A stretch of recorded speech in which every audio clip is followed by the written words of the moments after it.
Alrighty, it is 7:30 Sunday night. That means once again we are back live in the man cave for another edition of Polk Hoops. Want to say welcome to everybody. Appreciate you guys tuning in and rocking with us tonight. And before we get started, as we always do, want to say what's up to the All-State All-American PG, All-State All-American Coach. What's going on with you fellas? What up? What up? What up? Well, good. What's up? Trying to make it, man. We made it to another Sunday. Blessed and highly favored, and that's a story. That's what we're going to stick with. And we're going to get going, man. We got a lot to talk about tonight, so I'll jump right in. Tuma's Tate, you got anything on your dome? I know you was with your girls yesterday, so I don't know if you got anything to talk about right now. If you don't. I want to kind of piggyback off of little brother Jerron McKiskell made a good video conversation the other day, and it was about like praising these kids and kind of just bigging them up, and now kids are not even becoming humble to respect like old school players. So like it's like the conversation of like when do we how do you say this? When do you give a reality check to basketball players who think they're better than what they really are? And you do it in a positive way to make them work harder. When do you do it? Yeah, hopefully you do it as soon as possible. Yeah, because now kids get praised so much off of social media, off of just pretty much anything. If you can dunk, you're getting praised like you really can play. And nowadays kids tend to get the big head about it compared to, you know what I'm saying, somebody actually pushing them and motivating them to be good by, actually like telling them, yo, you ain't good. You ain't got a left hand. You ain't doing this left leg, left hand like Iggy was saying. You not all you do is drive to your left. You ain't got a mid-range game. You need to work on your mid-range game. And nowadays when you tell kids that, you either hating on them in their mindset, but actually when I played and when you guys probably played, that was motivation for you to get better. You respected the old OGs that came in the gyms when you played, and when they kind of tell you something, you took it in as knowledge instead of taking it in as hate. So like nowadays with kids, it's just simple things that praise them. That like when's the time to humble a kid?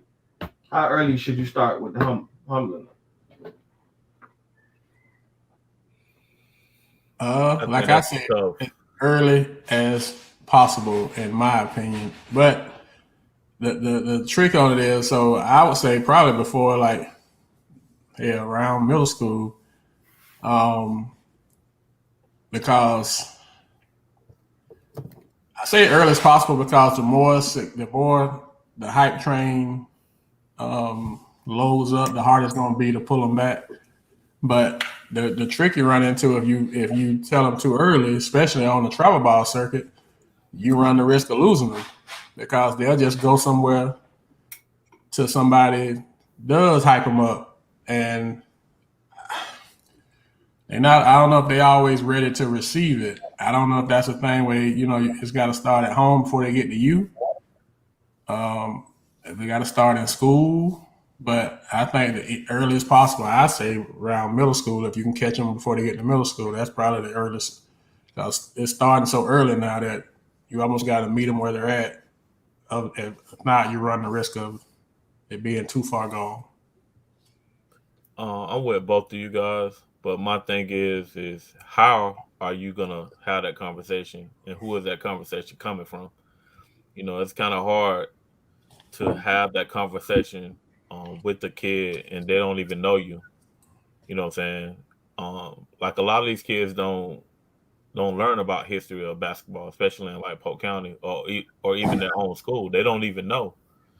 So, like I don't think it's going to be received well because they don't know who that information is coming from. They have no clue who this guy is that's trying to tell me about my game. You know what I'm saying? So, but I'm with Barnes on that one. It got to happen as early as possible, and not only with the kids. You know, that's a conversation with the parents also, because it's a lot of kids that have a lot of hype early, but when everybody start catching up around, you know, 9th, 10th grade, and they start passing them, they still living off that middle school little league hype. You know what I'm saying? And at some point, they got to come to a realization that, you know what I'm saying, they're not that guy anymore. So it depends on how you have that conversation and who the conversation is coming from. They'll be more prone to listen to somebody that they know, opposed to somebody that they don't know. Why is it so easy? Why is it so easy nowadays? And you just talked about it, Tony. Why is it so easy nowadays to get hyped up? It's like back in the day, you had, like you say, you had to earn it. You had to do something. I don't care what your measurables were. I don't care, what you look like in warm ups. You had to like earn somebody giving you that hype. And it's like it doesn't have to happen now. So it's like it's so much easier to get the hype nowadays. Yeah. I don't know. I mean, because of social media, because of technology now. I see it's simple things that can get you the hype when you around your peers, your kids that's your age, and you doing stuff that they ain't used to seeing. And then I guess the way the game is transition, it's so different now. The other question I had, and it's more a question for you and anyone in Lakeland who's on the podcast, because just hearing, what I'm saying, the conversation from Iggy, and then I thought about it, and just want to know, like, and Billy D, I mean, you've been around basketball, but just far as Lakeland, since Corey and Bacon left high school, have we produced any Division One basketball players or basketball studs in Lakeland? Since Corey and Bacon left from the city of Lakeland, has anybody went Division One for basketball out of Lakeland? The only one I can think of maybe Luke. Luke from Lakeland. Luke Anderson. I don't think nobody else has went D1 for basketball from the city of Lakeland since them besides Luke. Alvin Tomlin don't count. I mean, from Sebring. Say again? He said Alvin Tomlin. I said he don't count. He's from Sebring. He was going Division One at Sebring. All right. That's a good one, though, Sean. That's a good one, but I don't count him as a city of Lakeland kid. Yeah, I wasn't speaking on Polk. I just thinking just basically like on Alshon. Alshon went. Okay. Yeah, he went to that. Drop with all the talent. We in a major drop, and if you look at it, you just named 3 kids in the last six years. That's interesting. You know what I'm saying? When you go around Polk, other smaller cities have a bunch of D1 players, but we don't. Keyshawn ain't for Lakeland.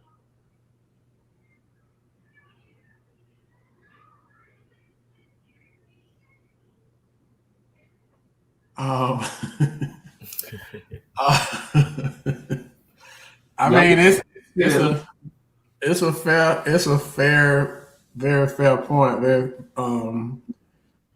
And so the city of Lakeland's had a drought, but has the county produced a lot of Division One players? I know the city of Lakeland hasn't, but I mean, if we want to, the county.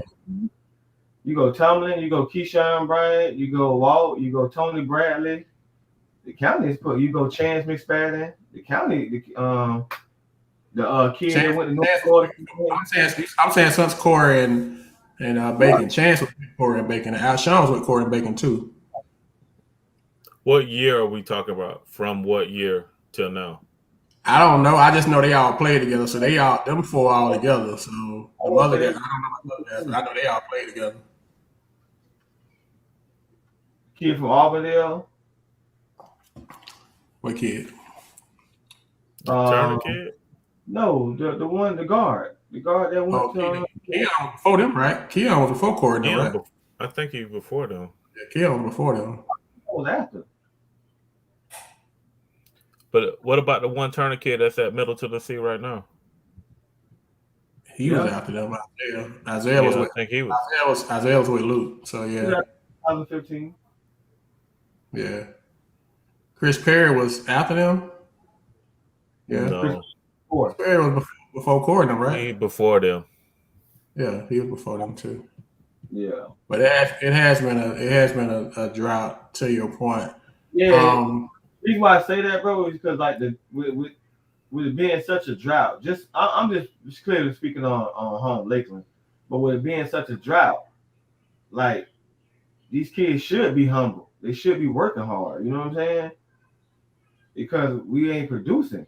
You know, it's like work on your game to get in the gym because we lacking right now. We just don't have those players for them not to respect old school or take any knowledge in from somebody telling them what their weaknesses is, what they should work on. It should just be, you know, humble enough to take the knowledge and work on it. That's all. As opposed to taking it as you hating. Oh, the thing you're a superstar and you good, and you ain't good. That's the thing. You're saying that, but when you say that, you're hating, and you trying to stop their shine. I guess. But it definitely is it's an epidemic. I guess. It is a severe drought, and do we see in the city of Lakeland? Do we see that changing soon? I mean, we got kids that go to Lakeland, but they're not from Lakeland, so I guess they still get it's the Alvin Tumblr thing. The kids at Lakeland High School right now. But yeah, it's definitely something that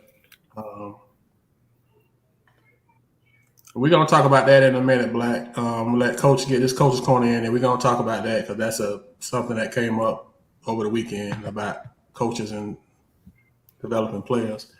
But Coach, you got a bang in your Coach's Corner? Yeah, I want to piggyback on the post that I hit you guys with earlier this week about like travel ball and everything. Like right now, how long will high school ball be significant?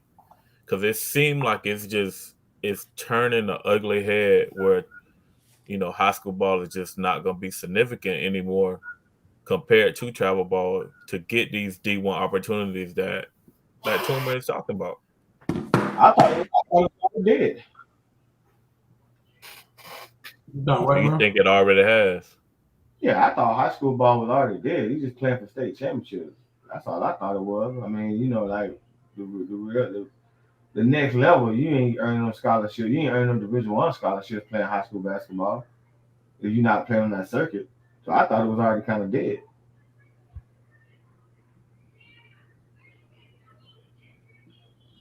It's not getting any help because of what we're talking about right now, because of the hype machine that comes away from high school basketball. I went to one game.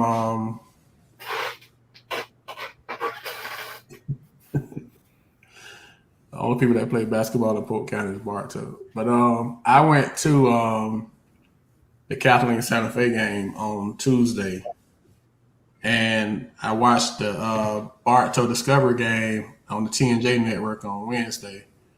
And I was just very disappointed, I guess, in the lack of attendance for both of those games.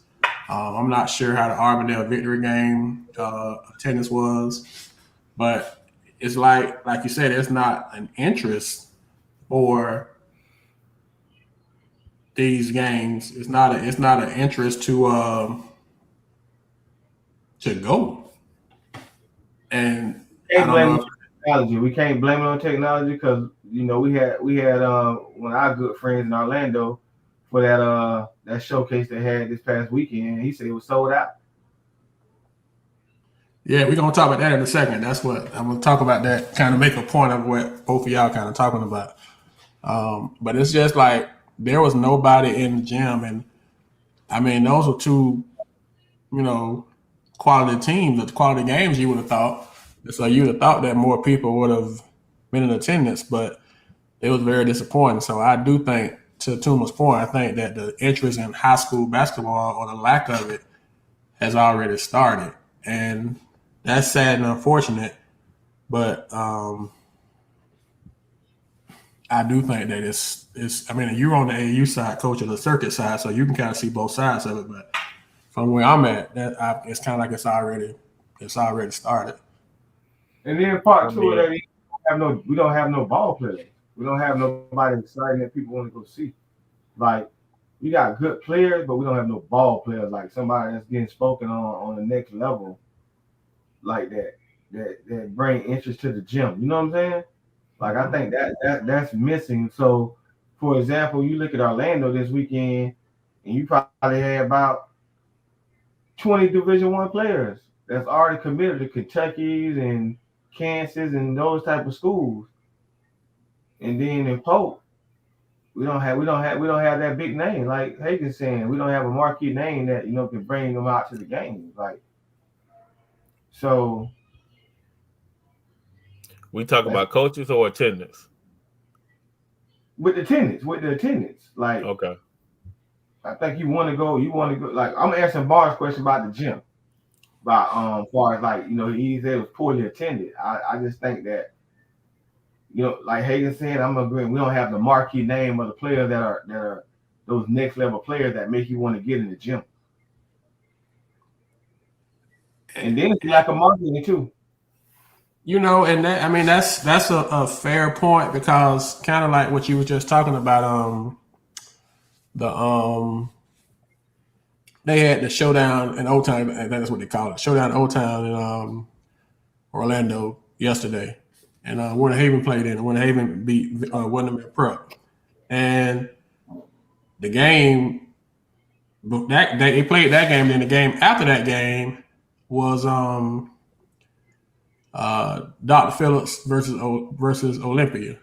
So you had like it's wall to wall in there. I mean, I saw some videos of the game, and so and it's like high level players in there. So I asked a question. I asked a question to a couple other coaches that day, and I'm asking, the question was essentially, I'm looking at my phone just to kind of so I can go back at the conversation. And what I said was, you all know last week I got on here and was saying people need to go out and to support these kids in these gyms, and then I asked for give them some good officials, and I heard that backfired by some of the coaches. But anyway, I was saying that folks ain't coming out to watch the gym. I'm gonna watch the games, and so my question to the group I was talking to was, is it a situation where it's a substandard product, and is that the reason why people are not coming out? Because if you don't have marquee teams and marquee players, folks not going to come out. And so one of the coaches said they didn't feel like the product was substandard. They feel like we're in a different area. He was saying that what they can do in Orlando, we don't have the resources for over here. And and so I said, well, maybe not the product, but maybe the production. And so just to continue on, and then I'm gonna say a couple things, and I'll get you all take on it. He was saying Orlando Magic influence. He was saying that people with money that can afford trainers, and then he also said coaches that are school teachers matter. Most of the jobs, most of the people over there that coach are also teachers, and that kind of makes a difference. This is his conversation, okay? And then he said you have 10 to 15 core sellers over there that still play overseas and train with the kids. Say that Windermere Prep guy say each one of his kids has their own trainer.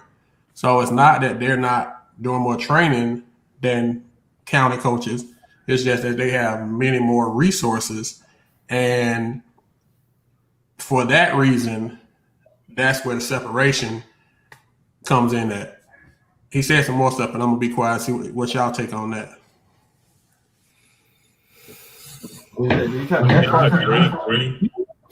Wintermere Prep, you got to understand the area that they are in.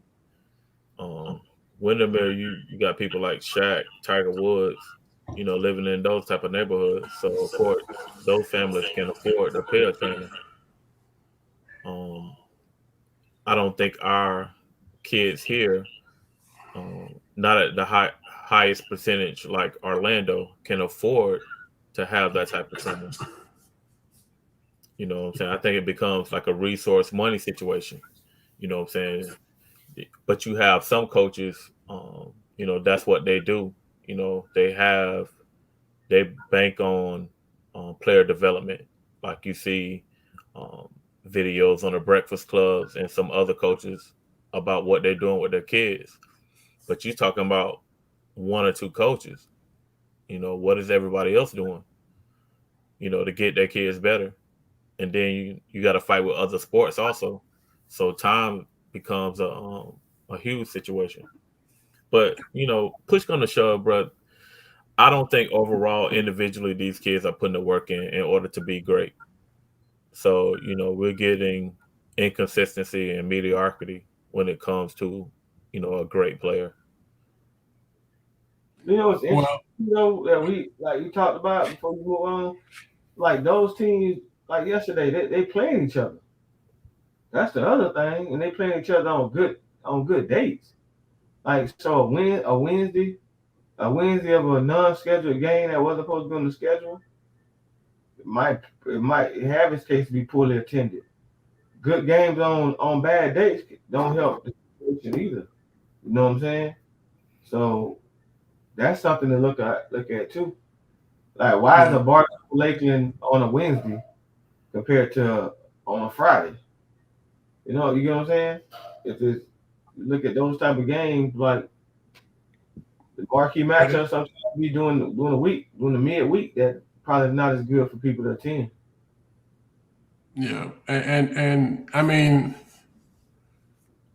and then like he also said, Windermere Prep, none of their kids play football. Lake Highland Prep, none of their kids play football. So they got all their kids. Over here in Polk County, you're gonna always have to battle that football monster. But there are some teams over there in Orange County that play football too and still perform at a high level with basketball. So we can't use that one as much as we used to.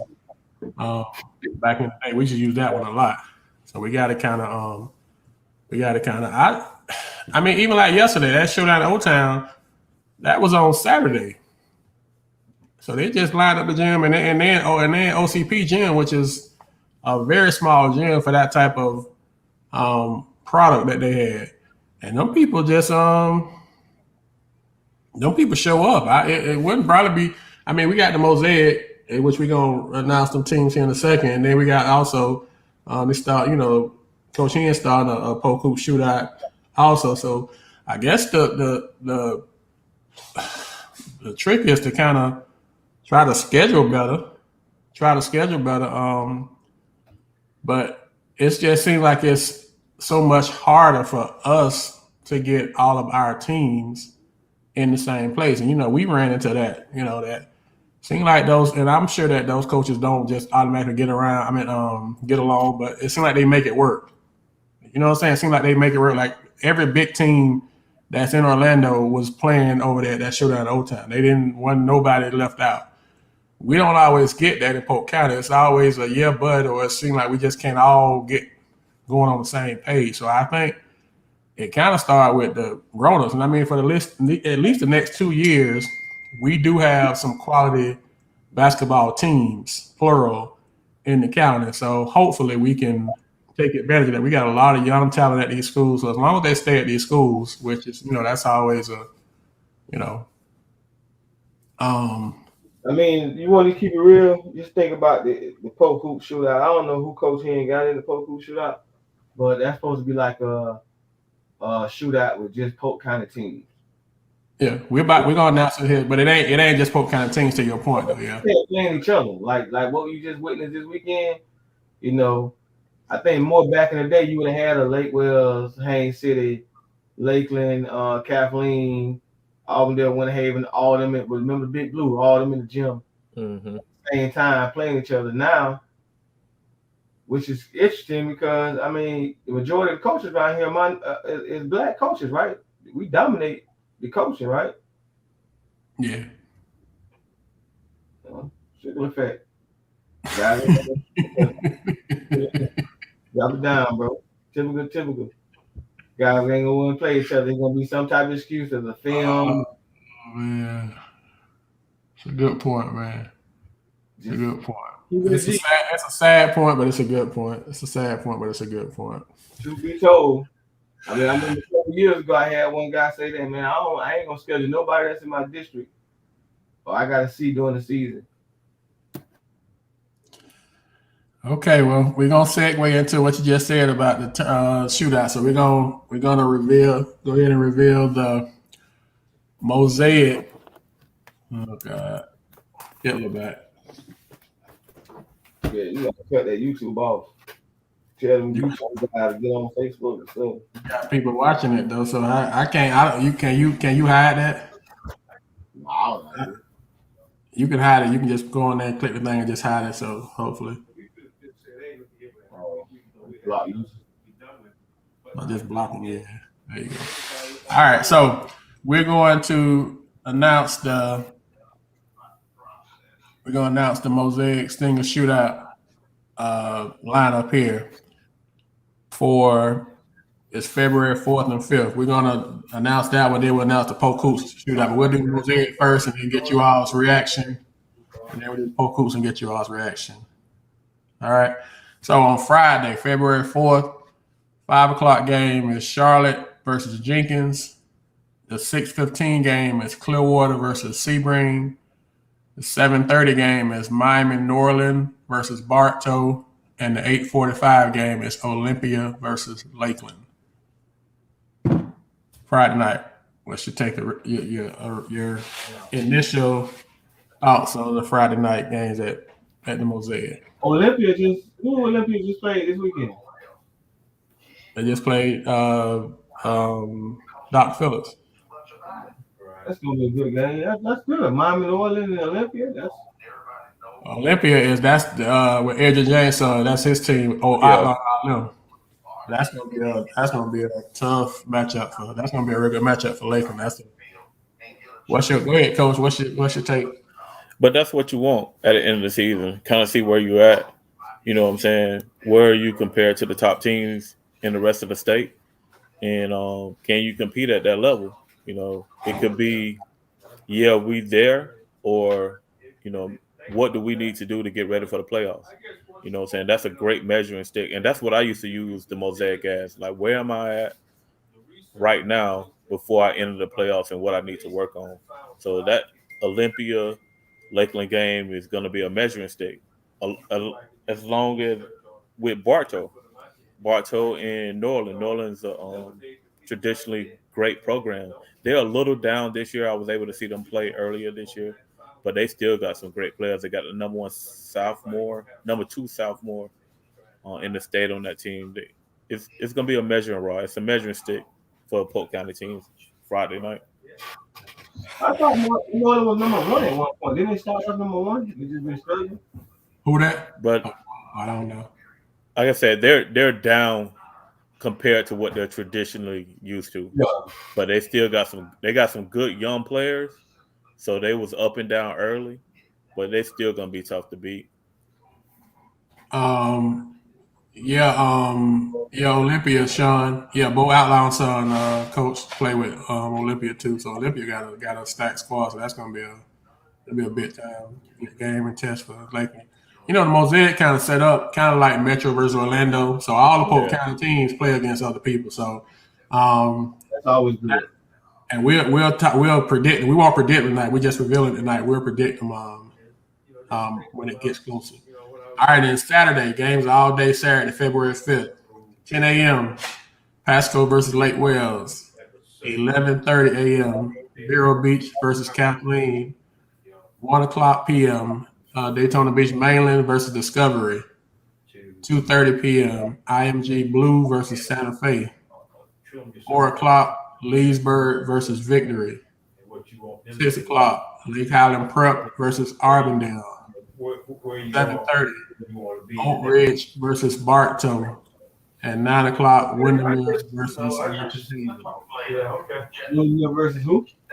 Haven versus Windermere. Did they just play each other? No, they play Windermere Prep. They play Windermere. Two different things.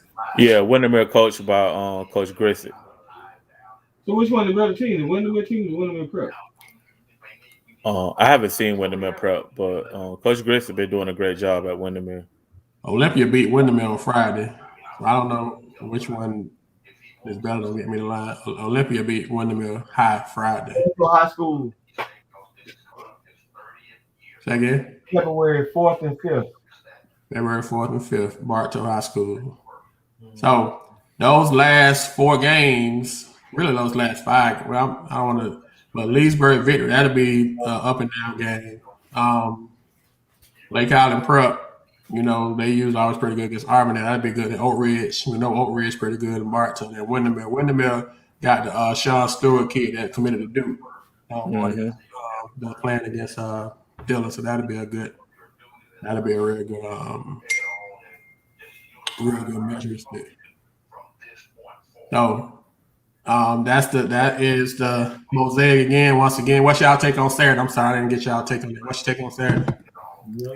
I think we got to take our hat off to Coach McGriff, man. He get good teams in, give great matchups, but again, is Polk ready, for those matchups? Like, when has the last time that actually Polk came out on the positive side as far as the record goes in the mosaic? So are the Polk teams ready for this type of competition? It's going to be the question. And Olympia play Lincoln on Friday? Friday. They don't play Saturday. They play Friday night. Olympia got that kid. That kid who's been scoring 30 plus. He's gonna be good. The 6'1" guard. Olympia got a couple people. Yeah, Adrian James' son too. Yeah. James.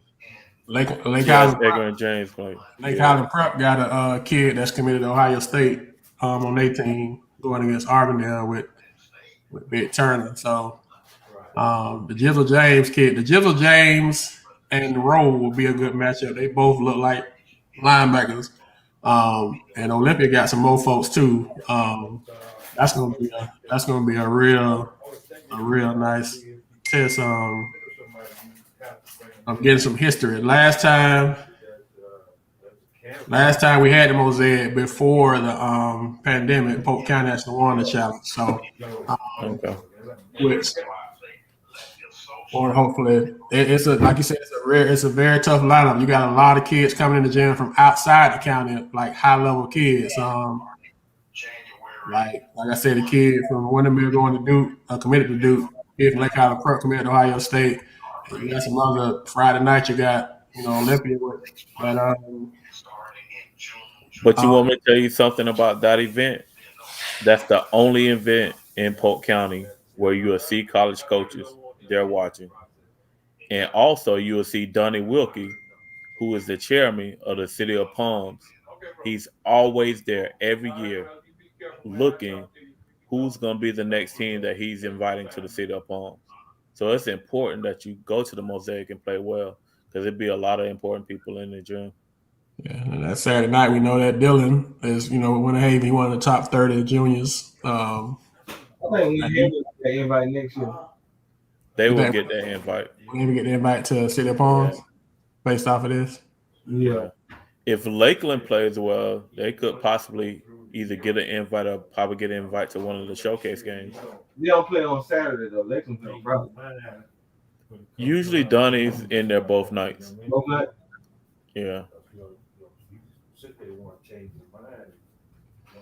That IMG, the matinee game, the matinee game might not be bad with IMG Blue and Santa Fe also, because Oh, it's kind of spread out, but the last 3-4 games they usually are like the games that usually sometimes show up on the when the folks, what do people call it? The local it ain't Spectrum now. It's Spectrum now. What it used to be, Bright House. White House. Bright House come in to do the last 3 games. And I know it used to be that was always a big deal. I know I see Brandon kind of come in. When I was at Lakeland, that was always a big deal to be able to play in the Mosaic. The later you played, the better your season was going, because one thing McGriff ain't gonna do, he ain't finna I can say it, not gonna coach no more, but you want to get stuck playing before 4 o'clock. You usually play on the early games. I do it for the family. You just in there for the probably going well for you. So the later you play, you was in Caffeine playing at 11 o'clock. Yeah, I look out for the family. What happened? Caffeine playing at 11 o'clock game. Caffeine playing 11:30 game. Yes, sir. That's one of the games you're talking about. I'm just you so petty. I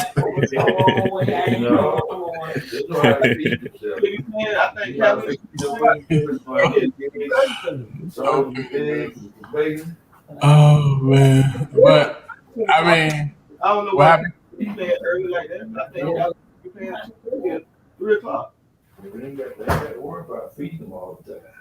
I mean, Well, struggling right now. Kathleen not struggling, bro. hey boss, I'm just telling you where it used to. Let me say it this way. This is not. I'm not speaking for McGriff. I'm not speaking for Bartow. I'm not speaking for the community for the Mosaic. I'm speaking for when I was at Lakeland High School. When I was at Lakeland High School, we never wanted to be scheduled early. We understood if you were scheduled early what it meant from us. Not saying that's what it means like for McGriff or for anybody else. I'm telling you what we used to say. So we wanted to measure ourselves by what we won the last 4 games. If we won the last 4 games, we felt like we was having a pretty good season. If we won them earlier games, then we knew that, for us now, things weren't going as well. I can only speak for Lakeland High School when I was at Lakeland High School. That's the way we did that. I'm not being funny. I listened to the schedule. I was like, why has they got Kathleen playing at 11:30? I'm thinking it should have been a 3 o'clock, at 2:30, 3 o'clock game. Who plays at 12? I mean, 11:30? Who plays at 1? At 1, it is Mainland and Discovery. Mainland just lost the fall through. Well, that's one thing he did. No, you Discovery did. I mean, Discovery just lost the fall through. But it also could be matchup and the team and how far they're coming and are they able to get there. Santa Fe that play after Mainland and Discovery? Santa Fe play at 2:30, yeah. IMG Blue. See, that's not the national team. But they still should be pretty good. Then you gotta look at games that I guess this me now. This not me. This once again, this me. Totally. If I'm looking at it, if I'm scheduling the game, then I want to try to make sure that I get games that are going to have some intrigue, some storyline. I guess I don't know if that's the right word, but you figure that 4 o'clock game with Leesburg and Victory, that's up and down, and you coming to see daggone LJ and Victory in a game like that, he gonna be must see TV, just for lack of a way of putting it. You look at the 6 o'clock game, you got Lake Highland Prep with the Ohio State commit, then you got Big Turner. That's a good contrasting matchup. And Oak Ridge and Bartow, that speak for itself, and then Windermere with the Duke with the Sean Stewart kid against Dylan, the junior from Haven. That's Santa Fe versus the IMG Blue. I would put that bitch at 11:30.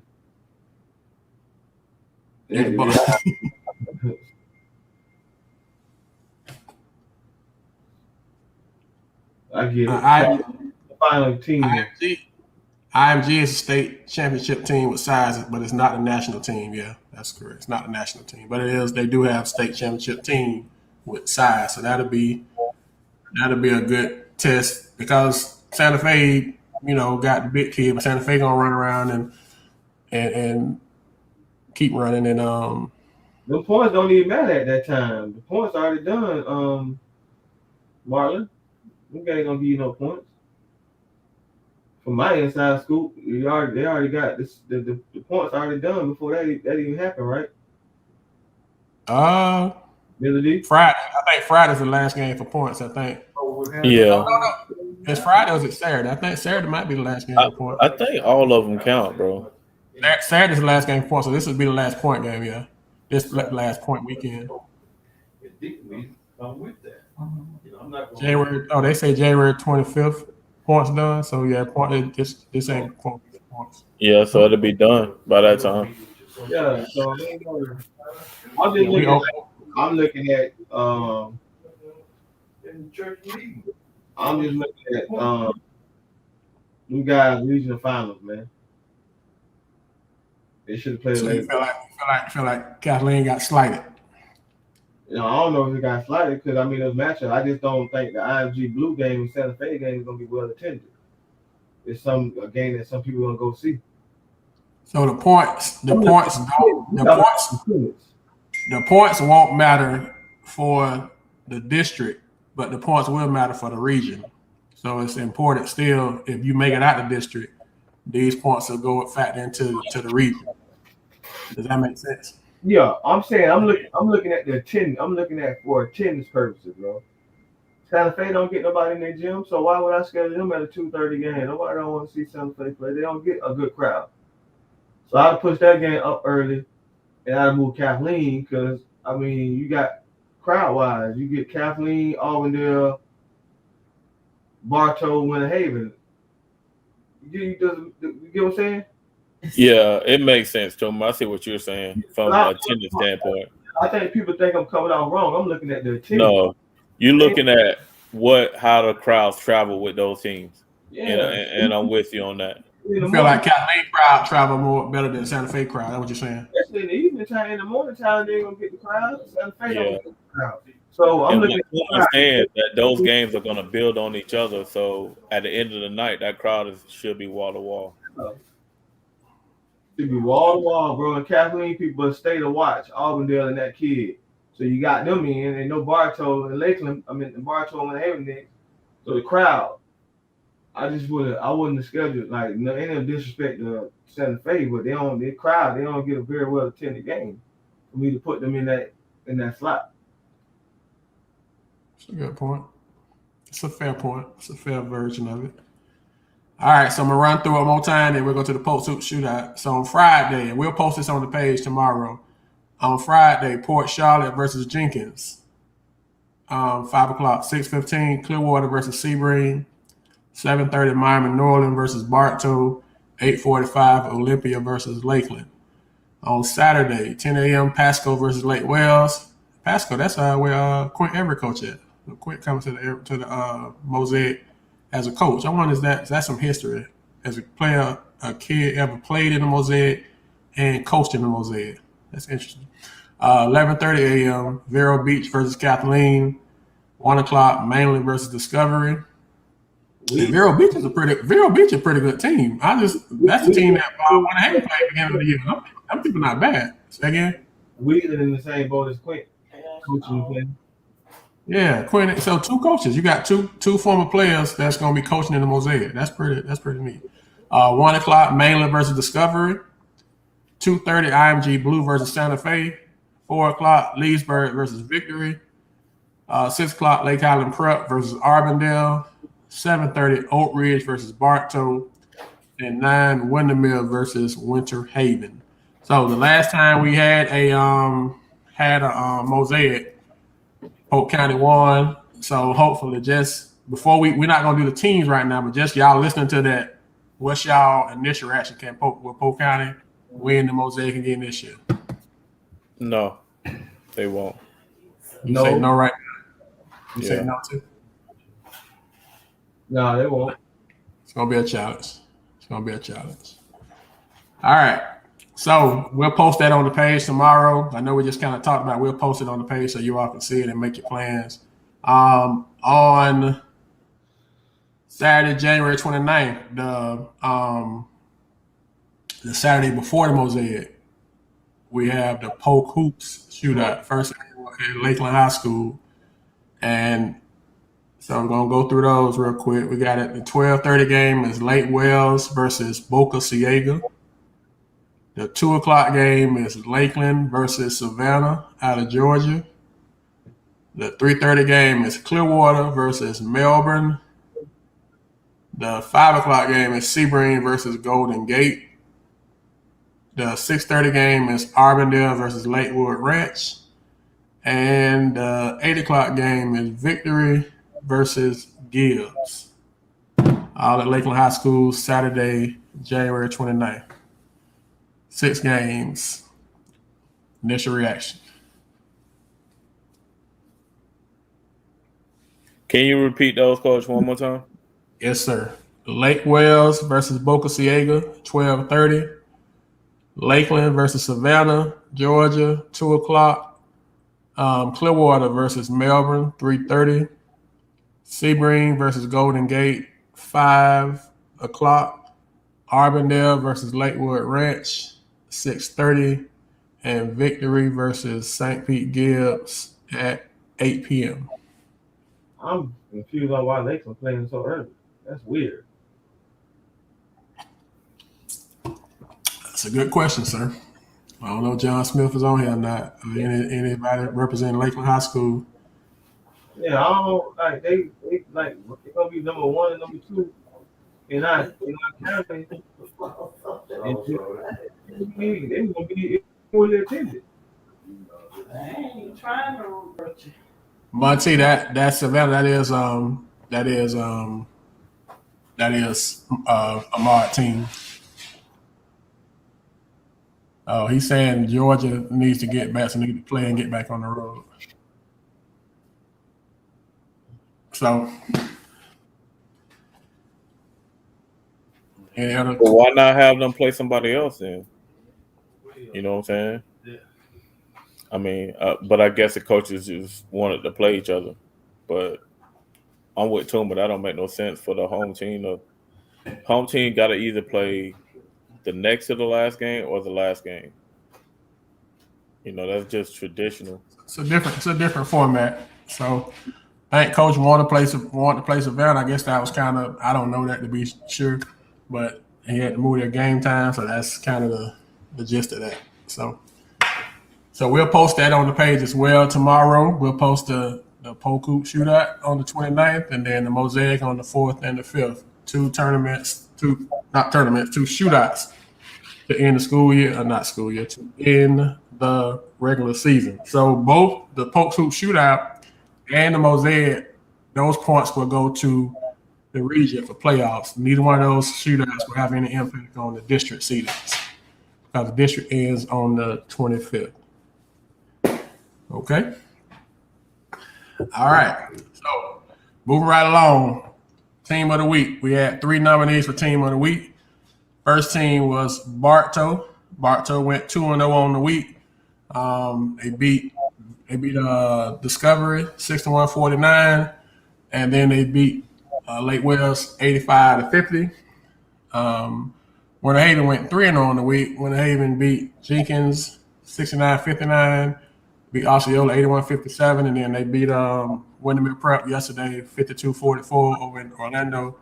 And Davenport went 2-0 on the week, and I don't have right offhand who Davenport beat, but they went 2-0 on the week.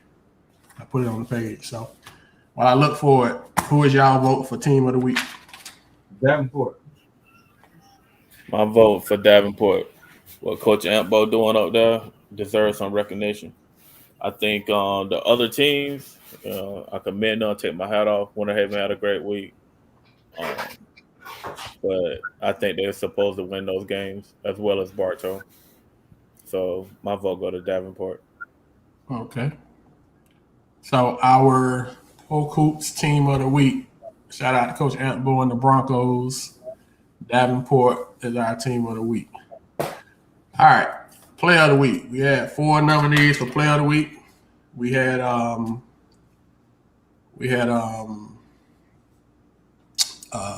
what's his name? KK from Arbondale. We had Cooper Ellis from from Santa Fe. We had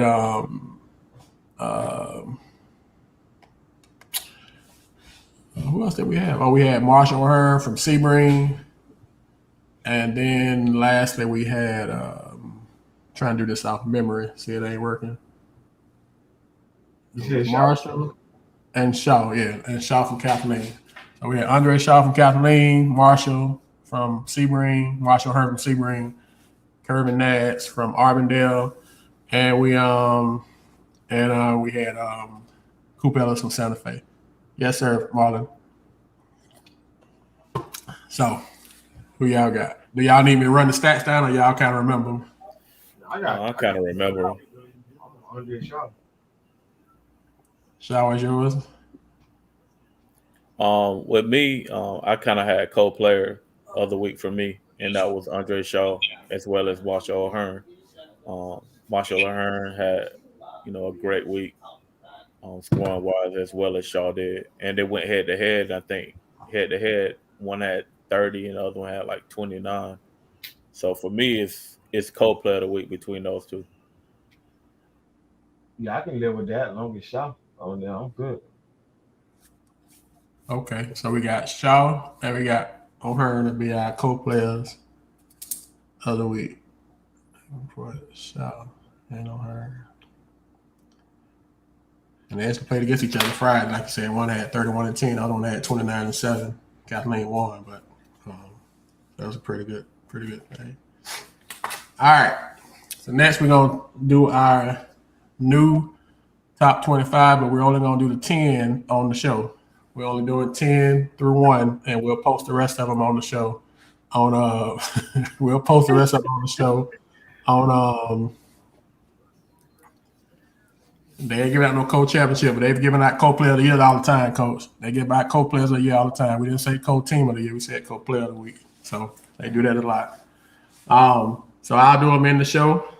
I mean, in the chat. Number 10.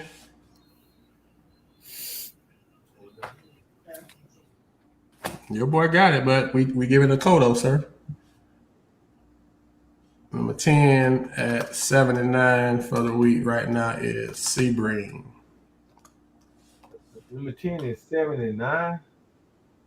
Yeah, man.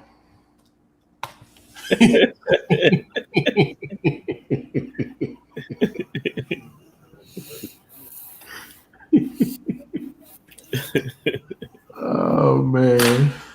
But he act like he haven't seen the list of it. Number 9 at 86 is Ridge. Number 8 at 76, Kathleen. Oh, man. Now, I'll stop at 6, Coach. Number 7 at 75 is Victory. And number 6 at 10 and 4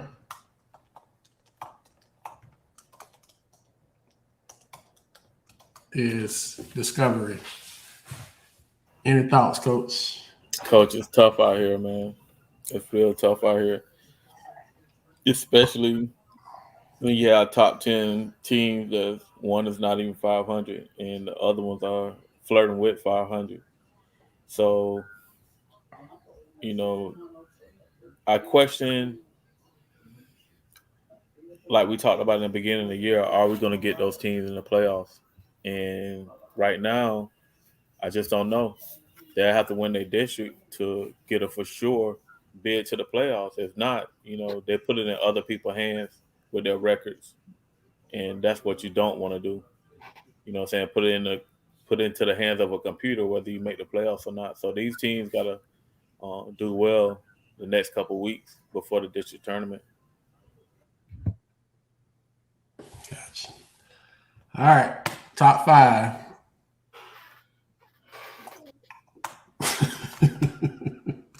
You might log right back off. Top 5, 7-7. Santa Fe. Sorry, I spelled your name wrong, Santa Fe. Number 4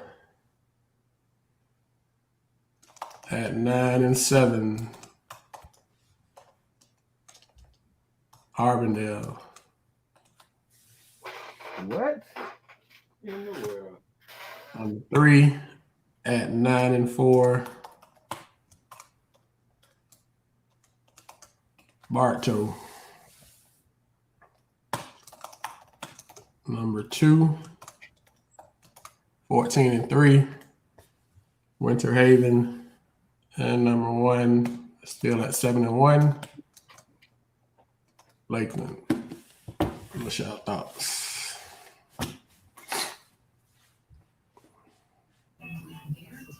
I mean, the great thing about the top 3 is that they're going to play each other, to kind of figure all of this out. So, no matter where we put them, they determine where they end up at. So, Lakeland got to play Winter Haven. Lakeland also got to play Bartow. So they'll figure themselves out. They're going to need those wins in order to catapult them into the district tournament and playoffs. Because you got potentially teams playing 2, 3, 4 times just to get to the White House. The strength of schedule play a factor in this. Somewhat, Coach. It does. We flirted with it, but we left it like it was. We flirted with moving Winter Haven to number 1 since they beat Windermere Prep yesterday, but we just kind of decided that it wasn't necessarily fair to Lakeland since they didn't play.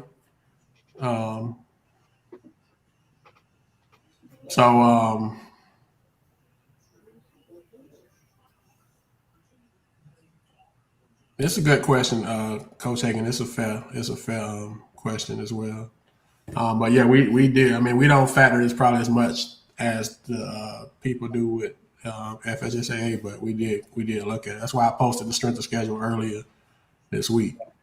And yes, sir, Coach Ambo, that Kathleen definitely got a tough 4-game stretch coming up. Real tough. Real tough. They got that sausage put in them last week. Who that? Kayleen just got that sausage put in them last week. Well, it's gonna be tough. Okay, let's since we done with the teams, let's do that. Okay. Let's go back. Let's define. Let's redefine. I don't want to say redefine. Let's say let's clarify, because the sausage has taken on a lot of different meanings, connotations, criteria, definitions. So help us out with what qualifies as getting the sausage. All right. So first of all, Auburndale got sausage put in them over the break, and we didn't talk about that. I just want to throw that out there. They got a mean sausage put in them by what's the school called? Calvary Christian. Calvary Christian. They put the sausage in Kathleen too. So this is my take on the sausage. If you down 30 and you fight back to 17, you were down 30. That's you was getting sausage put in you the whole entire game. All right. Just because you fought back don't mean you ain't got that sausage put in you. So you lose. So at any point, if you get to that point, it's not just the final score, it's at any point. Do they still legally do running clocks? Yes. What's the running clock? 35. Running clock is 35. You 5 points away from getting a running clock we don't put on you, and you just fight back in the game. That's sausage. But who you fighting back against? Is it the starter? Is it So what you're saying is at any time, delivery is always fresh because anytime during the game, if it happens. But they were down first quarter, second quarter, third quarter, fourth quarter, for 2 minutes, for 5 minutes, at any point if it happens. I'm gonna tell you play it again, kid.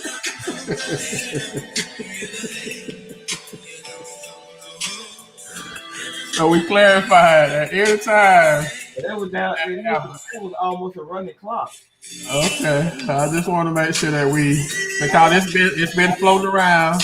Like Coach Hagan said, they came right back and they put that sausage in the Sebring, right? Right. So They got to put it in them, and then they put it in somebody else. Now the sausage was left inside them, and then they handed the sausage to Sebring. Hey, we got to pay the bills, Coach Johnson. You know, we trying to make it. We on a budget. You know, budget crisis at Polk Hoops, man. We gotta pay the bills before we can put the theme song on. You know.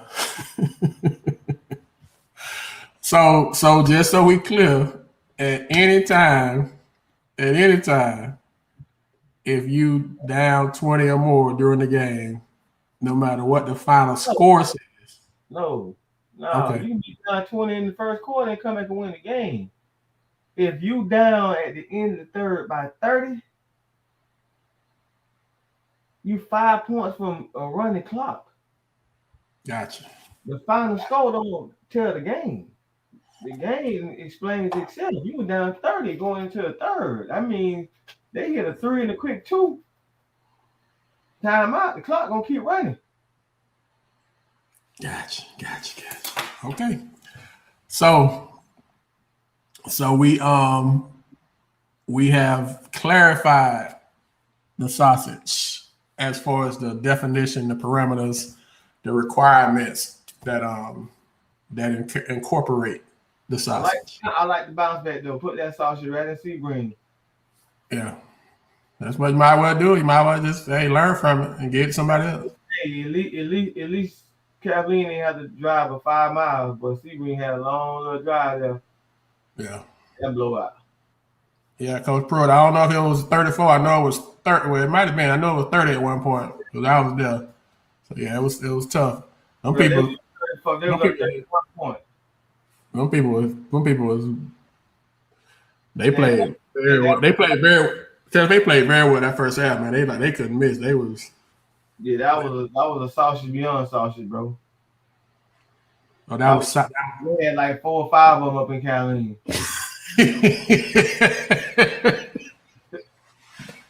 Bro, you down 34? Come on, bro. That's tough.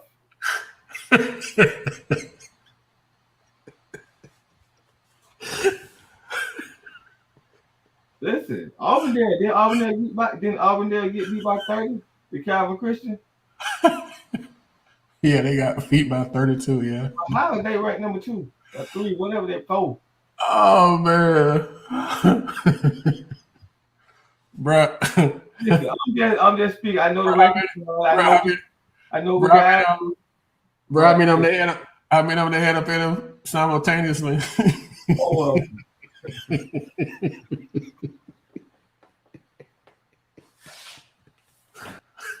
boy. But look, even with Auburndale number 4, and they had 4 sausages put in there.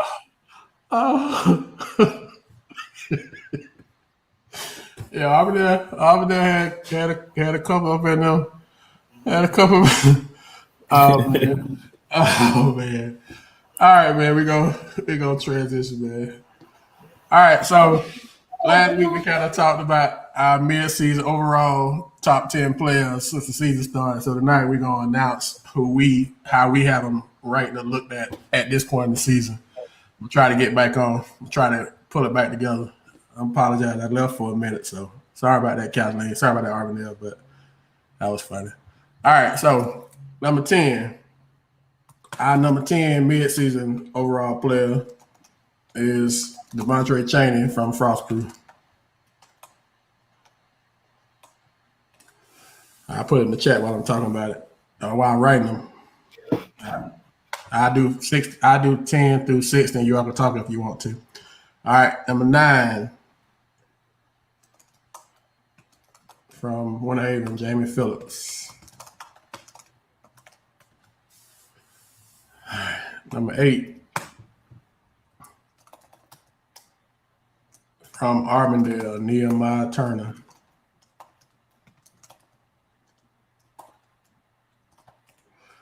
Number 7 from Discovery, Trey Osborne.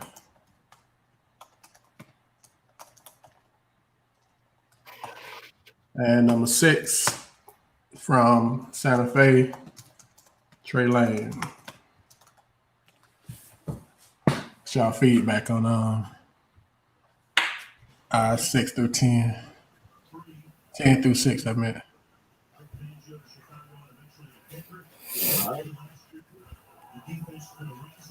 Okay, we'll keep going. I mean, Okay. I think they speak for themselves, Coach. You know, Trey Osborne wasn't in our original top 10. Or Turner. Or Turner. You know what I'm saying? I think they played their way in. But I think also how well their teams are doing right now was a big factor for me. I'm not going to speak for you guys. You know what I'm saying? But Turner has his team playing pretty well overall. They have went out to places like Jacksonville and got some key wins. Trey Osborne got Discovery, you know, playing at a high level right now. But they're going to have to find a way to win that big game. But, you know, the other ones, you know, my thing is this is our opinion.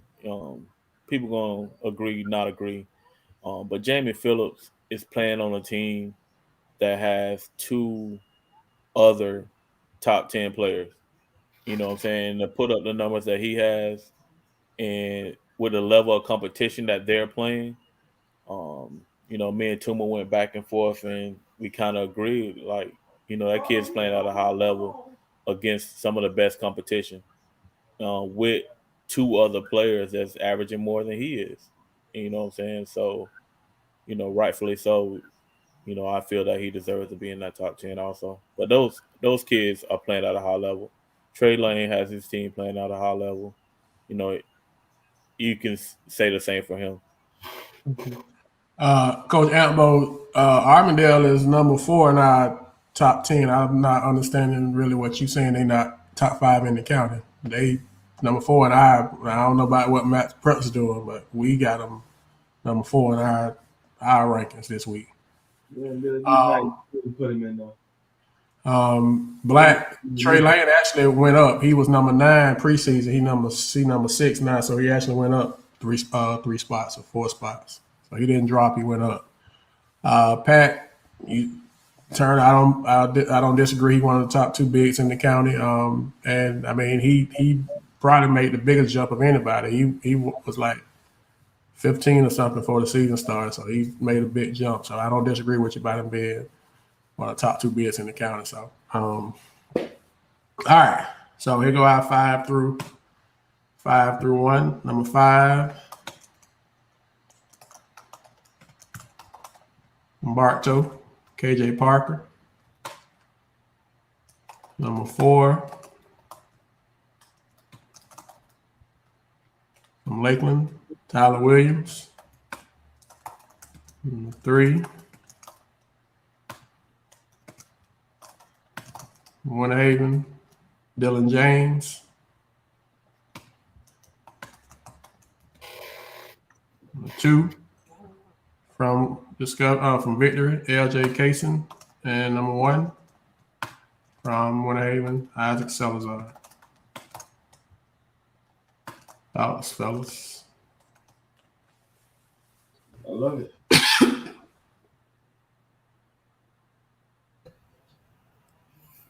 I mean, I'm in agreement. You know, KJ started off on injury, but to come back and average 19 a game, I thought was very impressive. LJ Kaysen is doing what we expected him to do. For me, you know, when I talked to you guys about it, I had him and Isaac both at number 1. You know, Dylan James is solid. Tyler has been great for Lakeland.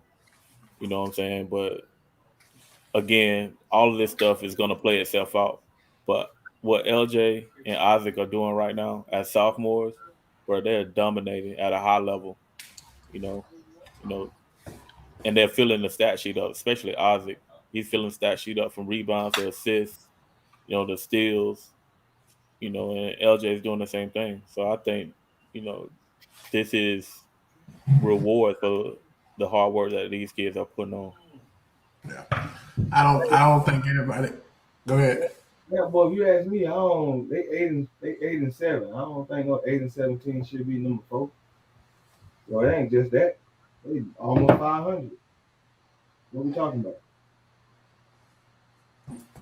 Yeah, like Auburn did 1-3 or something like that. They almost 500. Brandon's victory playing teams that playing defense. I said that they playing some teams. They just had they played a tougher schedule than Winter Haven. They haven't played a tough schedule than Winter Haven's played to that point. But they just as far as LJ goes, LJ could be number 1. LJ just a bona fide scorer. He just no matter built. what the counter they play, he gonna get double figures. Yeah, LJ will play regardless of. Coach, we just did top 10, so we didn't do anything past 10. So, other players like Roe or KK or Jaden, we didn't do anything past 10. So,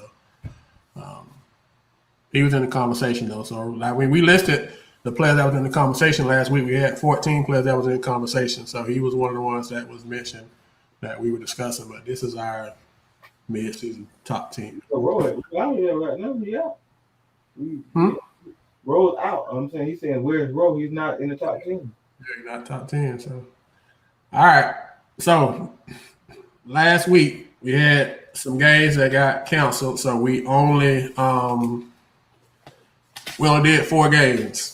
5 games. I mean. Hold on. That definitely won't happen, Brandon. Oh no, y'all ain't got nobody over there whole LJ on the team. I definitely don't agree with that. Double digits? Yeah, that definitely ain't happening, Brandon. They play Lakeland tomorrow. We about to talk about it. Yeah, LJ get 20. Yeah, LJ ain't gonna. Now shout out to what's the name? He held him to 16. That's the least amount of points he had all year. Armendale held him to 16 last week when they beat him.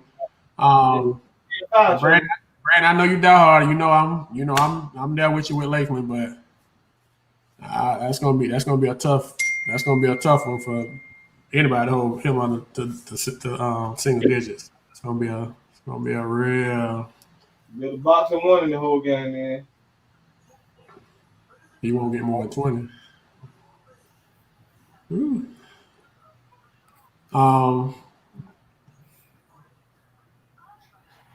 Toughest 5 schedules in Lakeland right now.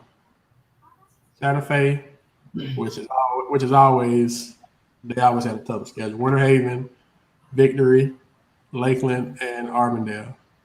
So Victory has been playing some decent teams, Brandon, to your point. So Santa Fe, Winter Haven, Victory, Lakeland, Armendale, toughest 5 schedules in the county. All right, so last week we ended up having 5 games because a couple got canceled. PG, you went 5-0. Coach, you went 5-0. I went 4-1. I picked Victory in the Armendale Victory game. Victory lost. Armendale won. The rest of the games that I picked got canceled. And so right now, PG, you're first. You're 38-7 right now, and me and Coach, we're 1 behind you with 37-8. So it's still very, very close. So we got 9 games this week, and I tried to pick games that would not turn the screen off. I tried to pick games that would keep the screen on for all of them. So just to segue into to Brandy, tomorrow night, home opener for Lakeland. And I know it's almost the second week of January they're having their first home opener, but hey, things happen. Victory at Lakeland.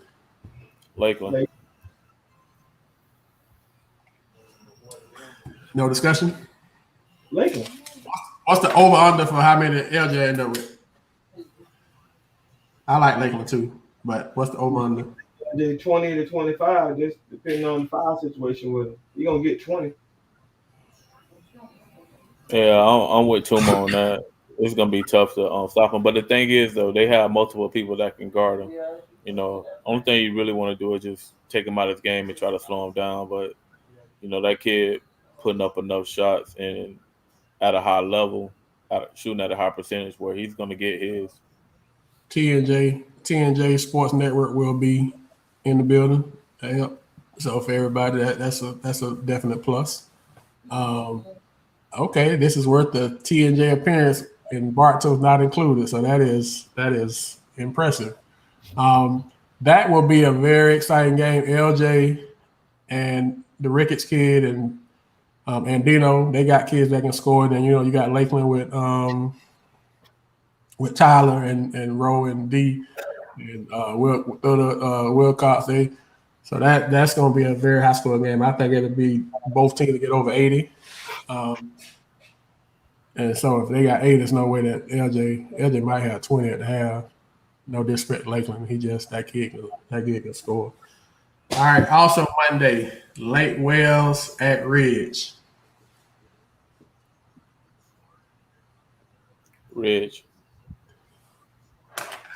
that was done for the year, man. I like Ridge too. Tuesday, another big game. Arbandale at Bartow.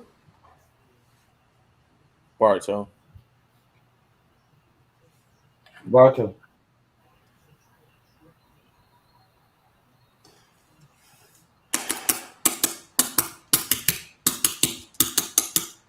I didn't pick Arbandale last week and they won. I don't want to be wrong again. Pick them.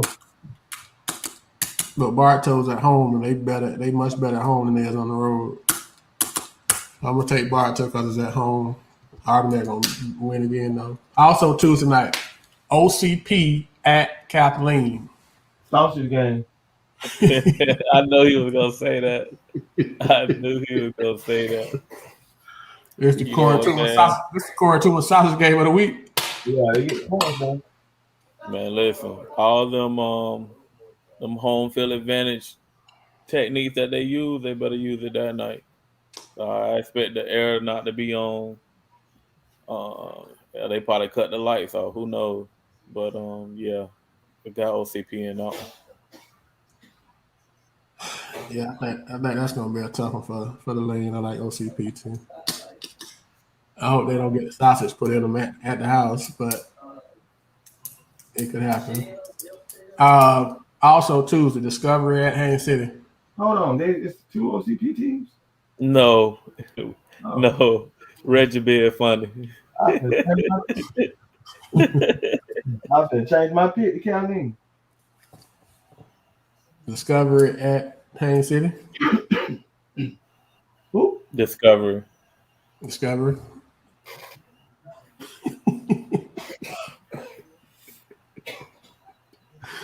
I tried to sneak it in, Coach. This dude is a clown, man. I like Discovery too. But this cat ain't gonna pick it, so we gotta just cross it out. Let me try to find games, man. All right. What about Wednesday? Are you gonna cut your screen off for Discovery at Davenport?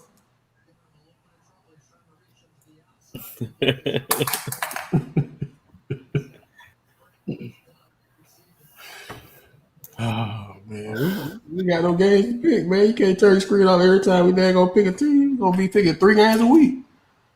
All right. Cover it, man. All right, that's fine.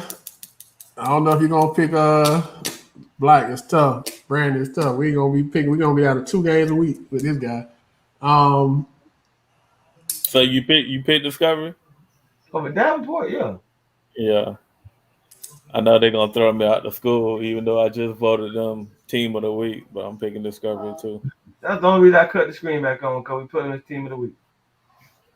Upset special. Well, I don't know if it's upset special. Do y'all want to pick the Thursday game? Frostproof and Arbandale. Frostproof just knocked off Discovery. Arbandale. Yeah, I like Arbandale too. All right, and 2 games on Friday. First, Kathleen at Lakeland. Lakeland.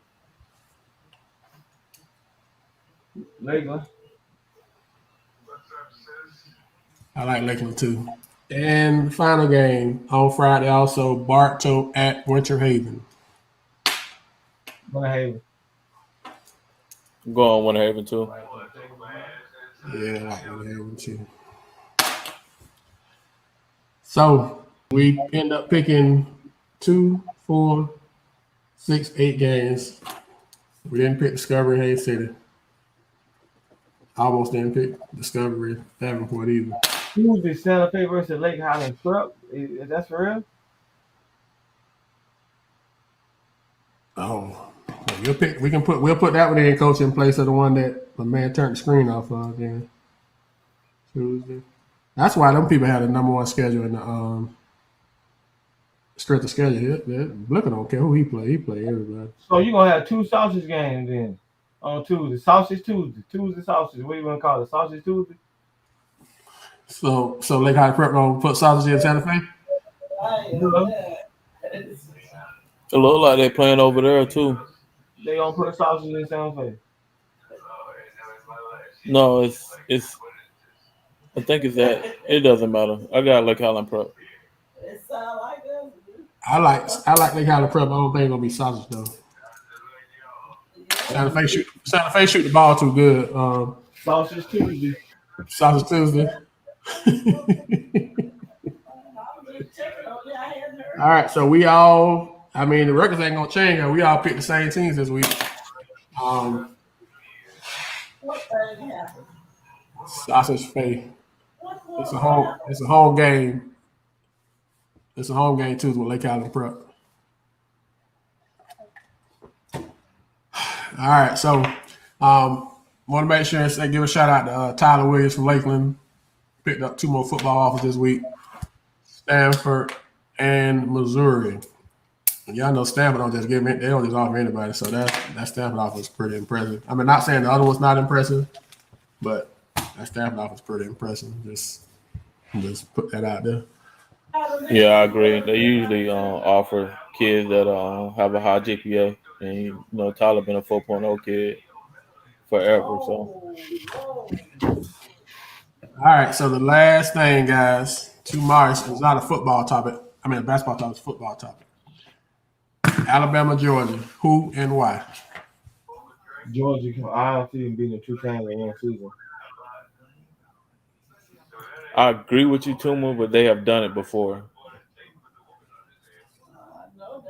You know what I'm saying? So I think Alabama just has that egg factor over Georgia when it comes to confidence in winning major big ball games.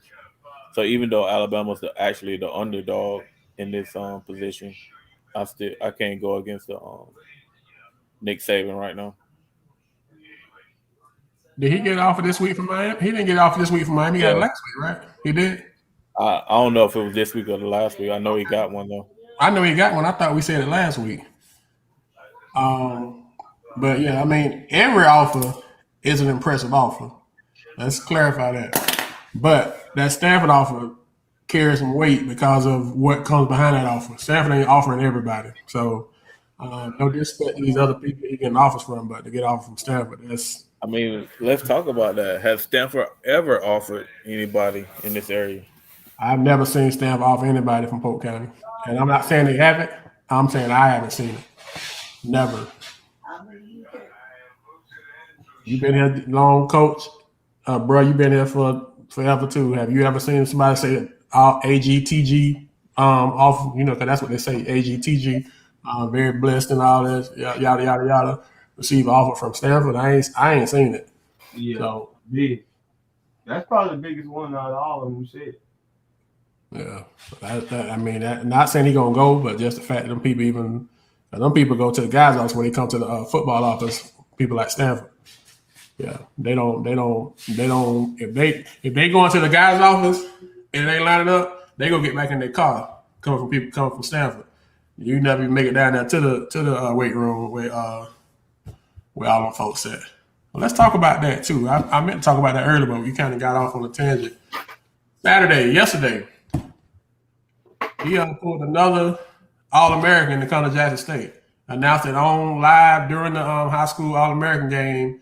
Wide receiver kid going to Jackson State too. So he got two top 50 kids in the entire country to come to him in the same recruiting class. Are we ready to say it's officially a movement or it's not a movement yet? Nah, I think it's a plan behind all that. I think it's building momentum, though. It's building momentum. He's moving it in that direction because not only is JSU getting kids, if you look at some of the other transfers, like other HBCUs are getting, 4-star kids from other schools. So it's starting to move that way. It's not a movement yet, but it's definitely headed that way. Everybody understands scholarships are for 1 year, right? I know y'all do. Yeah. They lucky they got some up. But that transfer school they eligible to just leave. I mean, they can get them kind of contracts with just 1 year deals. It'll be out of them. But the thing is, with football, they can't come out until they completed 3 years. So That don't mean they got to stay in the HBCU for 3. That's what I'm saying. No. 1 year they'll transfer and be back at a Power 5.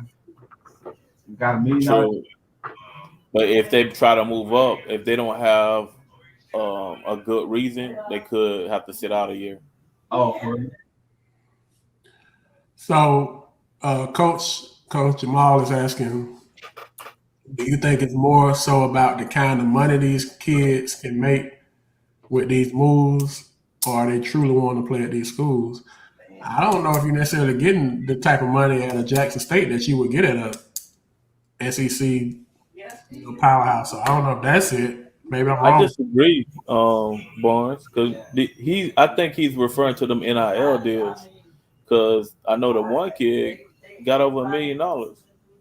You know what I'm saying? So I think it allowed even the playing field for them to go to a HBCU. If I'm gonna get $1 million out of my NIL deal, I think the only big difference is like facilities and scheduling and going to bowl games. If they're gonna be giving out $1 million to these kids in NIL. I saw something the other day. You probably saw it too, Coach. I saw where it said there was 1,500 players in the transfer portal. 1,500, which directly affects high school recruitment because coaches don't come to high schools anymore unless you're a kid like the kid that just did that on TV or the kid that the Hunter kid. If you're not in line for that, in most cases they're not looking at you. So has the transfer portal negatively impacted high school? We're just speaking for Polk County. We can't speak for everybody else. Has the transfer portal at the college level had an adverse negative impact at the high school level? I can tell you that it has. I've talked to college coaches, especially in football, and this is how recruiting has changed. First, they are recruiting grad transfers, and then after that, they're recruiting the transfer portal, and then they're looking at the highly tutored JUCO players, and then they're looking at high school kids. So yes, it has negatively impacted high school kids. Like they're at the bottom of the totem pole right now.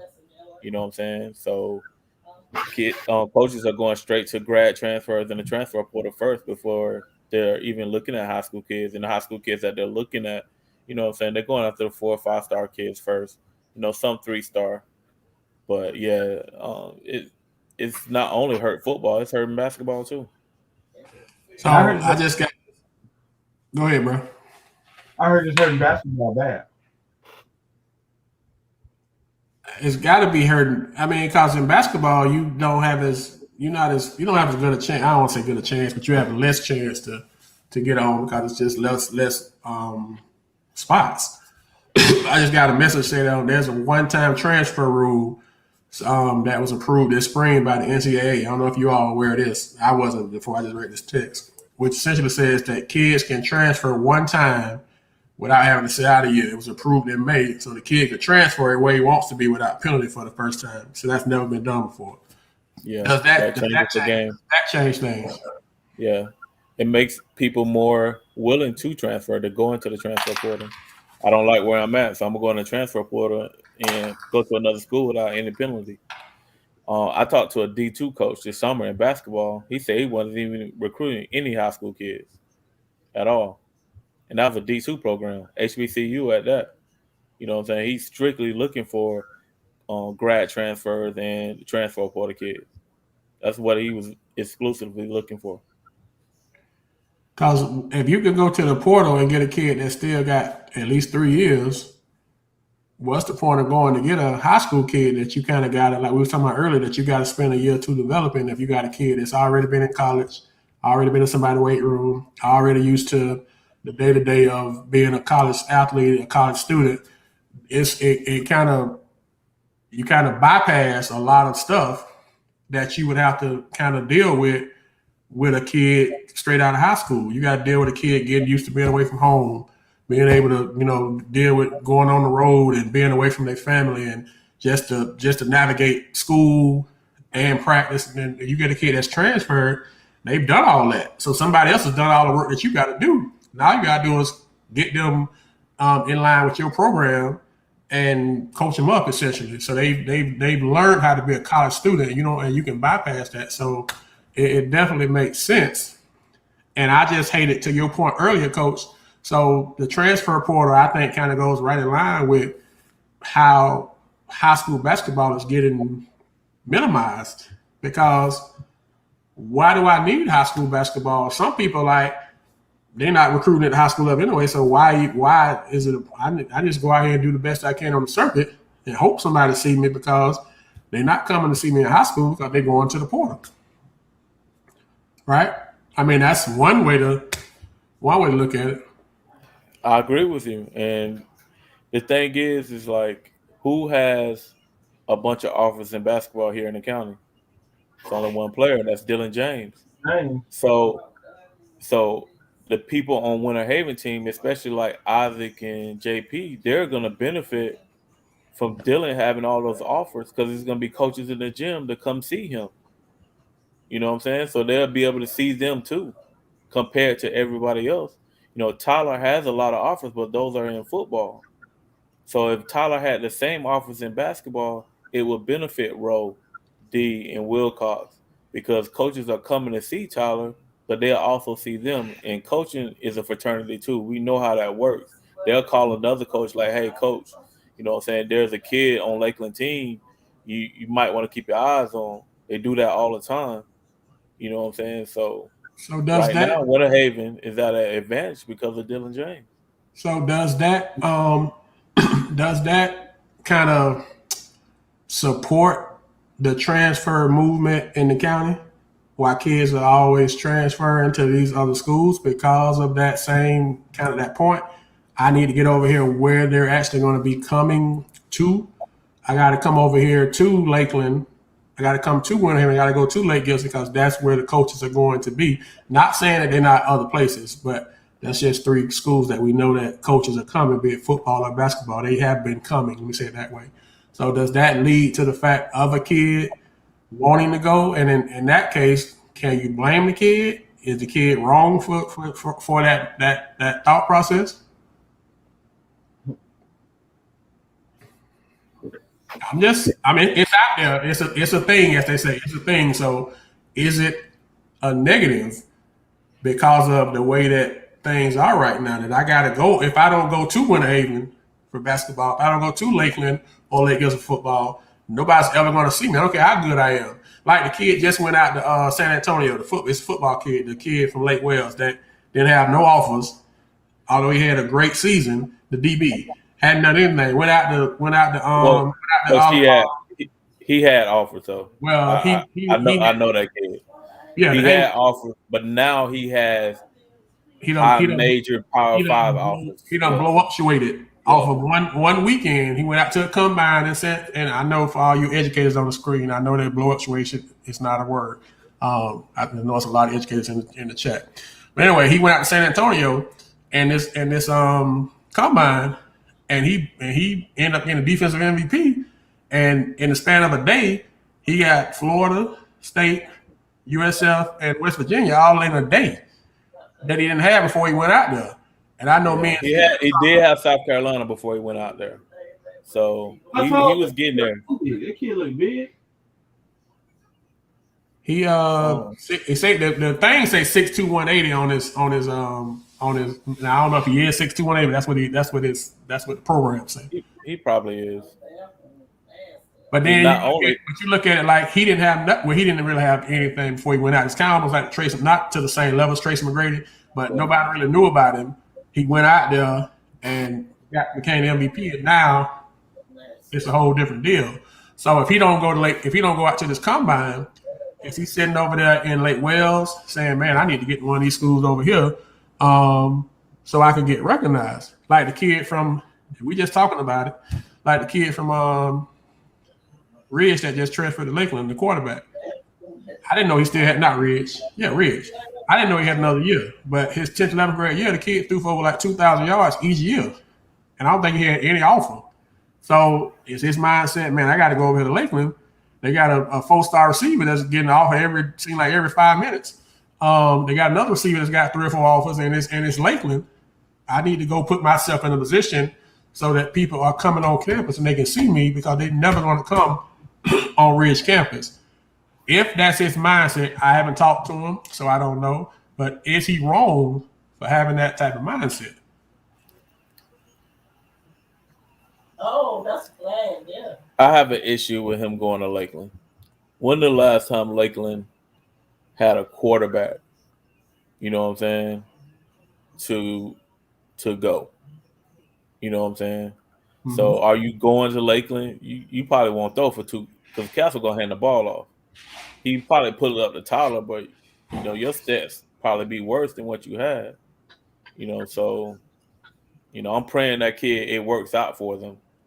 But going to Lakeland as a quarterback, his stats go down, but he's gonna be on more film now because he's gonna be throwing to Tyler. So was that a good trade? I guess that might be a thought that I'm willing to take that risk, that trade off, because of who I'm going to be throwing to, and Tyler and the Zip kid, because the Zip kid got a couple offers too. So now you got 2 D1 receivers you throw into in a tradition-rich program that you know they coming. So maybe he was like, I'd rather throw for 1,500 yards instead of 2,500 if I'm going to get in more on more people film. You know, I don't know if that's the thought process, but is he wrong if that is a thought process? No, he's not wrong because not only is he going, supposedly his little brother going too. I guess his little brother is like a freshman or something. So they're trying to line it up for a power move for the whole entire family, I guess. But I don't think Castle gonna throw it enough for that kid to blow up to like a power 5. You know what I'm saying? We probably looking at 1 AA or lower. Gotcha. What's your thoughts, PG? I mean, I don't know nothing about the kid, so. Well, not just the kid, but just the situation that he. I think it's a good move just for on the business side. The exposure is gonna be different. But I don't know enough about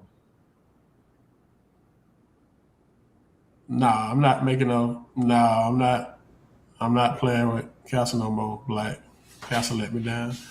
He was the Castle I thought the last half of the season. First half he showed out, so it's all good. He won't catch me twice. He did throw a lot more this year than he normally does. And the kid can play, but like I said, he averaging now. He's averaging 2,500 yards a season. The last 2 years don't have an offer. So you know how these kids think like, man, I don't throw all these yards and I ain't got nothing. So I got to go and see something. You know, sometimes you got to step and do something a little different. It don't make sense if you're trying to get, a different result. So apparently, he's trying to get a different result. So he trying something different. I'm with you too, Barnes, but also football is similar to basketball too. So who is he playing 7-on-7 with, and where are they going to get these exposure? You know what I'm saying? Because a lot of people get offers from like these 7-on-7 teams too.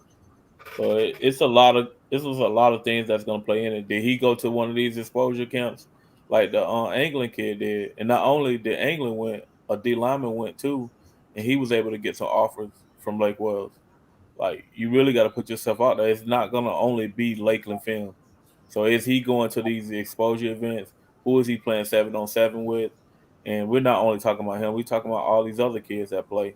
You know what I'm saying? You got to put yourself on the stage where these coaches can see you, and hopefully it pay off for you. And now so more than ever because they're not coming on high school campus like we've been saying. High school has become very watered down. They're not coming, so you got to position yourself. So whether it's a good move or not, I think he did what he felt he needed to do. He's not going to throw for 2,500 yards at Lakeland, but at Lakeland you don't have to. It's Lakeland, so you can throw for 1,000 yards at Lakeland. 1,000 yards at Lakeland is like 2,500 at Ridge. No disrespect to Ridge, that's just facts. He threw the ball 10 times a game at Lakeland, 3 of them touchdowns. What we talking about? You know, he threw the ball 30 times at Ridge, 1 of them a touchdown. It's just he definitely I think for his and just look at it. If I got a chance to throw to a 4-star receiver with 30 offers and a 3-star receiver with 5 or 10 offers, and then that tight end is pretty. They got a tight end that's pretty good too. That's so he got a D1 receiver on one side and Zip. They got a 4-star receiver on the other side in Tyler. And then they finna have a 4-star receiver at tight end in the Nixon kid. That's a no-brainer. And then he got the running backs behind him that, so you ain't going to be able to just key on him.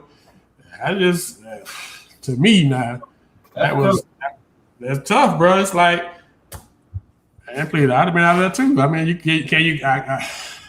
we talk about Lakeland, but hey, what can you do? What can you do? I don't blame it at all. So you in a situation where folks when the spring comes, bro, it's gonna be 2, 3, 4 coaches on campus every day, like every day, a minimum. At Ridge, how many coaches gonna be on that campus during the spring? Just nothing against Ridge, but let's just keep it a buck. How many people showing up at Ridge? Nobody. How many people showing up at Lakeland? Everybody. A scout come in Polk County, they going to Lakeland, they going to Lake Gibson. I don't care who you is, they going by them 2 schools every day during the spring term. So if he in a position where they can see that he can throw, he can run it, they can eyeball him and make sure he got the measurables. They can look at his film because if Council put film in, they're gonna look at it. If whoever the coach at the Ridge is gonna put it in, they don't even go to Ridge to look at it to know the boy got film. So I just think in this culture that these kids will feel like they got to position themselves, whether it's a good move or not. And I think the transfer portal has kind of affected that. But you can't fault them because they're fighting a battle that we didn't have to fight. Kids didn't have to fight this battle 10 years ago. They didn't have to fight the transfer portal. Imagine how if the transfer portal was around 10 years ago, how this would look. So it's a different thing. So you got to move different because the game has changed. Coach, I got a question for you. What if another quarterback come in and beat him out? Now, do you stay there? Well, I mean, you don't stay, but I think Kelsey got his guy, so I don't think he's gonna go look for another quarterback. Not saying he's looking. Let me make sure I say that for the Lakeland people. I'm not saying Cal's out there looking for people because I get crucified on that. I think that kid is good enough that I don't think it'll be another quarterback that'll come in. But if that happened, then yeah, he would have to make a business decision because he went over there specifically to play quarterback and try to get to the next level. So if he gets beat out, then that presents I don't think he's the type of athlete that Tyler is that he can move to another position and become a dang on 4-star receiver. Because Tyler went over there to play quarterback and made the best move of his life. He went to receiver and ain't looked back. So, but that would be interesting, Coach. If he do get beat out, that would present a interesting. But I think Castle want him. I think he's good enough, Coach, that he'll be that guy. Yeah. He's pretty good. I mean, he's pretty good. You just never know. You know what I'm saying? That's a fair point, though. It is Lakeland. So you figure that more people, whether they recruit, whether they come or not, whether they come or not, you feel that they're gonna probably get maybe somebody else that think they can come play quarterback. But that kid is a pretty good quarterback, so I don't think he'll get beat out. I think he's good enough. I caught myself, Coach, Miss Precious. I caught myself, so don't. That's not what I meant. What was coming. But anywho, I just think that that's a phenomenon that does not figure to lessen anytime soon. All right, so before we end, y'all, bro, you said Georgia, and Billy D, you said Coach, you said Alabama. I say Alabama. Yeah, I like Alabama too, just because of two words, Nick Saban. Anytime you get Nick Saban time to prepare, I don't know. Last time Nick Saban lost a game that he had 2 weeks to prepare for. I think he lost to Clemson a couple years ago. But before that, he just don't lose any games when he got time to prepare. Although it's tough to beat a team twice, I just don't know if Kirby Smart is that guy. I hate to say it. He's a great recruit, but I don't know in a big game coaching like that. I don't know about him. And they beat him pretty handily the first time. Yeah, I think it'll be a closer game. It'll be a better game, but I just like Miami. I like Alabama because of Nick Saban. I just don't see Nick Saban losing a big game. He's had extra time to prepare for, not just a normal week, but he's had two weeks to prepare for him. So, all right, man. So we got a couple good games this week, man. We got Lakeland back in action finally. Got Bartow, Winter Haven. Bartow got Winter Haven and Auburn this week. So couple of rivalry games for Bartow, couple of rivalry games for Lakeland inside the city. Tuma says he's predicting Sausage Tuesday. So we'll see if Santa Fe and Kathleen can stop the Sausage Tuesday. But that's what he predicted. Lakeland gonna shock the world. Oh, you're talking about against Olympia. Yeah, we'll talk about them more when they get closer, Brad. That's gonna be a good game. That's gonna be a real good test for Lakeland. So I mean, I know they up for it, but that's gonna be a good test. So, but you know what though? Actually, Georgia is favored in this game. They are favored. Vegas odds. They are favored. So Alabama's an underdog. And Alabama been feel like they've been getting disrespected all year. That linebacker, that man-child linebacker said that he been feeling that way all year long. So, all right, man. Well, I appreciate y'all rocking with us. Appreciate y'all in the chat rocking with us, man. So we'll post the Mosaic schedule tomorrow. We'll post the Polk Hoop Shootout. We'll post our mid-season top 10 players, and we'll post the full top 25. We only did the top 10 on it. We'll do the other 11 through 25 on the page. And y'all make sure y'all stay safe out there, man. Stay safe. This Omicron and Delta Card and Megatron, all these variants is out here. Please don't take this stuff for granted, man. Take care of yourself, whatever that looks like. Mask up if you do that. Keep your hands washed and sanitized if you do that. Whatever your situation, man. Be safe. Hopefully we'll see y'all in the gym with T&J Network. Say they will be at the Victory Lakeland game this week. I don't know where else they'll be at. I don't know if they'll be T&J. Where else will y'all be this week besides the Victory Lakeland game? So we can let folks know. I know y'all will be. I'm sure y'all gonna be at the Armandale Bartow game at the Bartow Winter Haven. Because it's Bartow, so we know how that go. But we know there'll be a Victory Lakeland tomorrow. Okay. All right, man. So. Okay, that'll be at Bartow, Winter Haven on Friday. So Winter Haven, Lakeland on Monday, and Bartow, Winter Haven on Friday. T&J Network. Y'all tune in and support them guys. They do a good job. All right. Appreciate y'all rocking with us tonight, man. Y'all be safe out there until next Sunday, till next week. Polk Hoops, we out. Appreciate y'all.